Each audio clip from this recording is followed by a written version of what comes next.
Back in 2008, before the last crash, needing a key principal to do a deal was not that important. I mean, when I first got in this business, I didn't have the balance sheet I have today, and they gave me a loan. You know, we always joked about the fact that if you could fog a mirror, you could get a multifamily loan.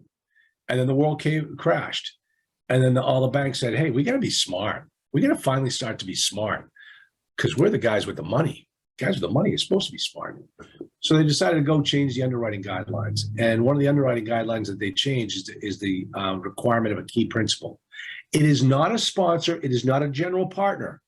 It's a key principal. The sponsor and the general partner, well, actually, the sponsor does kind of go with the key principal. The GP, the general partner, can be anybody.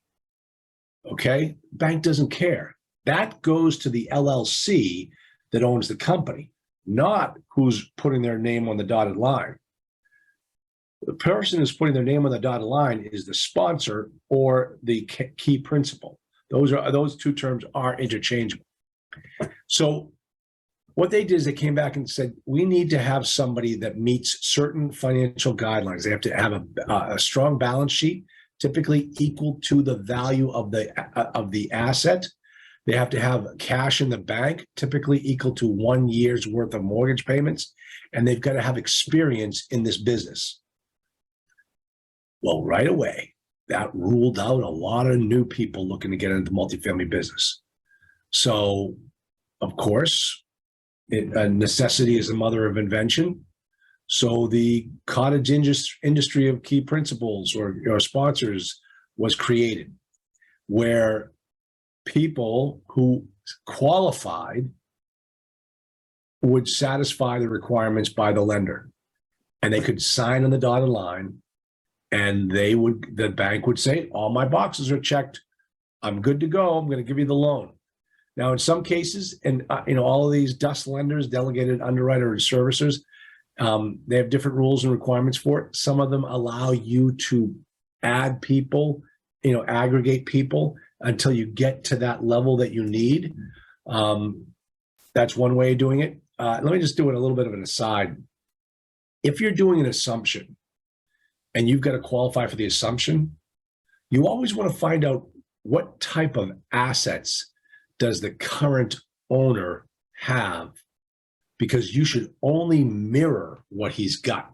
We had a situation where the guy, qualified for a $5 million loan, but one of the people in our general partnership group had an asset, where they were worth about 30 million. And so that person now became the big shoes that if we ever were to have somebody else assume the mortgage, now they had to match a $30 million KP sponsor, which you didn't want to do that because those are unicorns. So you find out what the existing person has and you match yourself up with them. You match your buying group up with that person.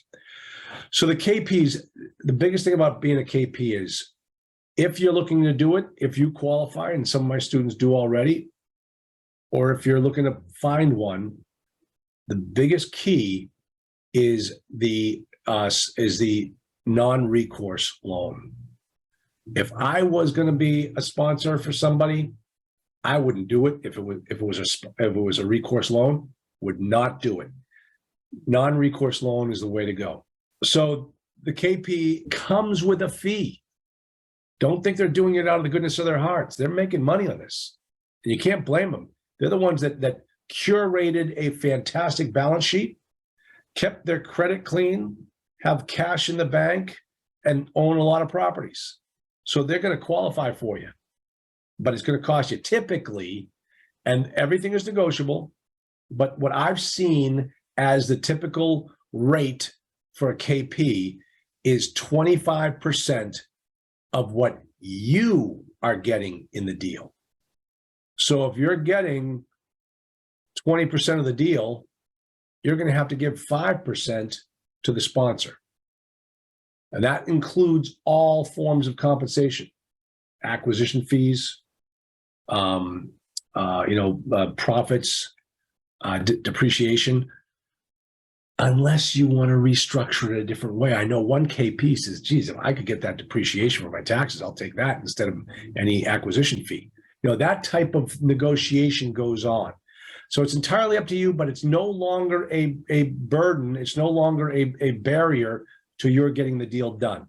Just keep that in mind when you're looking at deals and you're talking to lenders. If you're going to need a KP, you better make sure you're going for a non-recourse loan and that you got enough room in the deal to pay them. Just, we'll talk about these things because one of the two questions you always ask yourself when you're doing a deal is, what's my exit strategy and how am I going to get this deal financed? You can answer those two questions, you're good to move on.